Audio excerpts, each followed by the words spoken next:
Hi, welcome to Raising Boys. Today we have a hot topic. We are talking about sex in the home. And I'm not talking about two consenting parents. I'm talking about... Which doesn't happen. The parents living vicariously through the children. Right. So, you have a son. He's, I don't know, throw out an age. He's about 16. I don't want to go there. And he comes home to you and he says, Mom, I have this girlfriend, and what would your rules be if... first of all, I don't think your son would really come up to you and say this to you, but okay. No. But if you, how would you handle sex in your home in terms of your son's rules about sex? Would you create a rule for this? Would this be an issue that you have a discussion with him, or are you going to just sort of let this be an undiscussed, an untold rule that your son should know that you have a rule? Or, how have you have the oldest one here. I have the oldest one here, so I've been through this. I'm actually fortunate enough. My son had a few girlfriends in high school, nothing that really lasted. He's always much more into his friends. And then there's one girl that he's known like since kindergarten, and they were really good friends. And I guess one day they were talking and decided that they liked each other more. So I think they were about six. They've been together for about 2 years now. And so that was fine, and I noticed, there's the kissing and the more affection and stuff, and, I kind of didn't go to the sex area because I just knew he wasn't there yet, and I'm not going to, tell him about it. I knew he knew about it, but I'm just saying I could tell you what they weren't going there yet. And so, I just made rules, like when you're on the couch and you're sitting next to each other, you don't have the blankets covering both your bodies. If you're up in your bedroom playing a video game, the door is open. You know what I mean? There were boundaries. There are boundaries, and my answer was, it's just not appropriate. He did come to me at some point about a year later and said that we're talking about having sex.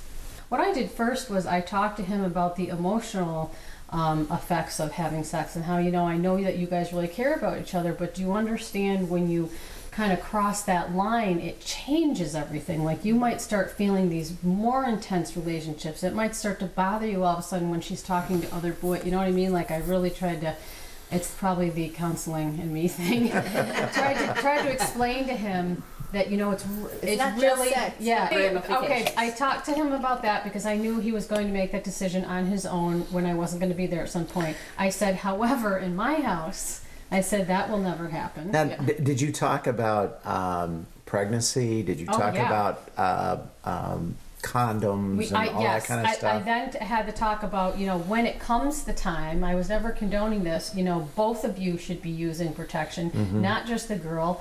Also condoms, because I talked about diseases, about pregnancy, what's going to happen if, do you feel like you're able to take care of a kid? And then I will tell you his father's way of handling this, because I talked to his father, being that we had this open communication. Was identical to yours, I'm sure. No, he's a very straightforward, very kind of, he has a very dry sense of humor. He just started texting my son pictures of babies crying. He did. And Invite them to babysit for the weekend and it's baby. Pictures of babies crying, and just I said, this is what can happen. All it takes is one time. This is what can happen. That's right. The best birth control for any teenager would be to come over and take care of like a 3-week-old baby. Yep. Yeah. And say, is this exactly? Yeah. Yep. But he has the knowledge and the materials he needs when and if he decides to do that. He knows what is appropriate and what's not appropriate in my house, in his father's house, in his grandparents, in anybody's house. Right. And that's what I can do. I can set the rules in my house. He's 18, 19. He's going over people doing things. I can't control. I can't follow him, but I gave him the best education of what things could happen with the choices he made. Right. And that's how I handled it. And you ended... Well, and I think having that open line of communication is essential, because your son was comfortable enough to come to you and say, Mom, this is what I am thinking about. And parents, especially moms of boys, I think find that they're, I'm only a woman. That's what I am. I can't relate to what it feels like to be a man. And so when I know a lot of women have said to me, you have 4 boys? What do you even do with them? How can you relate? Is it all hockey and football or what? I can't relate to that. And I think, well, I may not have the same body, and I may not be interested, frankly, in some of the things that they are, but it's my responsibility to try. Yep. And the more I try, the more our lines of communication are open. And so when an important thing happens or they have questions, they can come to me. And so when moms have no interest in the boy thing, but they're a mom of a boy, they're really just closing off opportunities. And that is really dangerous. Well, every boy has a mom. You know, and every daughter has a dad. I mean, you know, they're coming from a different perspective. Yeah. But I mean, as I'm sure you all know, I mean, that relationship between those boys and their mom is very, very special. Yes. I mean, it's something that's not replicated with the dad. I don't have the benefit of having a daughter, and I've heard it's the same thing between a dad and a daughter. I mean, there's just something that goes on because it's the opposite sex that kind of, you know, something happens In some there. ways, I think you're closer. Expectations. Yeah. Really, in some ways, Yeah. I feel closer to my son, and in other ways, I feel closer to my daughter. You know, when we're doing girl things, Expectation you know, is different. but, You see yourself in your daughter. Mhm. You don't. You see your husband in your son, and so Oh, see, you, my son is a lot like me. Oh. See, I see he looks like my husband, but I think the way I see his mind work and stuff, and he's very sensitive, but he doesn't want anyone to know he's sensitive, and that is just all very much how I was as a child.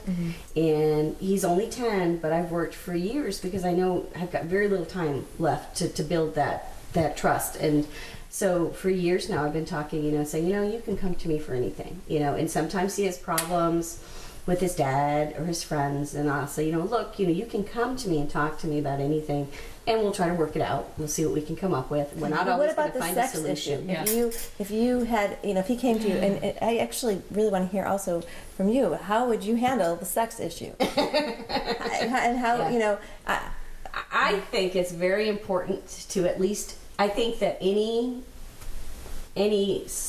somewhat, even somewhat self-aware parents need to come together and talk about this before it comes to a head, because my husband and I have already talked about it. The kids are only 10 and 8, but Yeah. we have very differing opinions. We had very different, you know, the way we were brought up was very different ways, and I guess I'm more like you. I'm more of, I think we need to have open communication. They need to be able to come to me with anything, and I think that if say I had the information and I had the benefit of something that I want to provide my children, I might not have made the decisions I made. And what would be a guy's perspective Yeah. on that?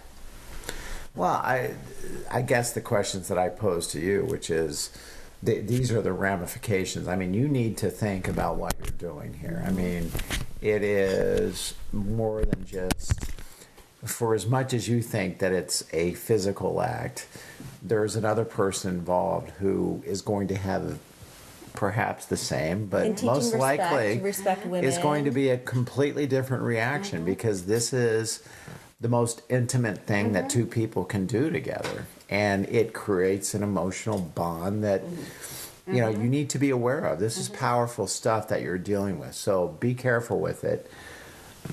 I can't control what you're going to do, but you need to make smart decisions. Are you prepared to be a father? Are you prepared What to about raise the a home? child? What about the rule of sex in your home? How No. will you?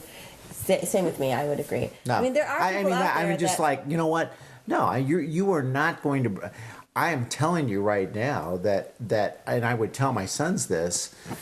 I know what the perfect world is. Okay, the perfect world is that you get married and have children. That's the perfect world. I thought you were going to say something completely. everybody has a different view of what their family rules should be. So before you make that rule, talk to your spouse or significant other and make sure you're on the same page. And then when you communicate that, you can at least have an open line of communication with your son and explain your expectations and your family's values.